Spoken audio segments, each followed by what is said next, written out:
علامہ اقبال کی طبیعت میں سوز و گداز اور حب رسول صلی اللہ تعالی علیہ وآلہ وسلم اس قدر تھا کہ جب کبھی ذکر رسول صلی اللہ تعالی علیہ وآلہ وسلم ہوتا تو آپ بے تاب ہو جاتے اور دیر تک روتے رہتے۔ اقبال کی شاعری کا خلاصہ، جوہر اور لب لباب عشق رسول صلی اللہ تعالی علیہ وآلہ وسلم اور اطاعت رسول صلی اللہ تعالی علیہ وسلم ہے۔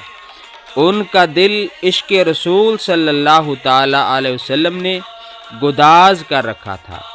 زندگی کے آخری زمانے میں یہ کیفیت اس انتہا کو پہنچ گئی تھی کہ ہچکی بندھ جاتی، آواز بھر جاتی تھی اور وہ کئی منٹ سکوت اختیار کر لیتے تھے۔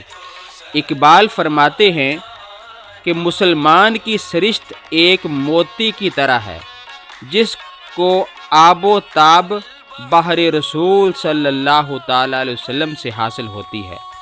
یہی وجہ ہے کہ اسوہ حسنہ کی تقلید کا سبق دیتے ہوئے کہتے ہیں، اے مومن تو باغ مصطفی کی ایک کلی ہے، اے مومن تو باغ مصطفی کی ایک کلی ہے، بہار مصطفی کی ہواؤں سے کھل کر پھول بن جاؤ۔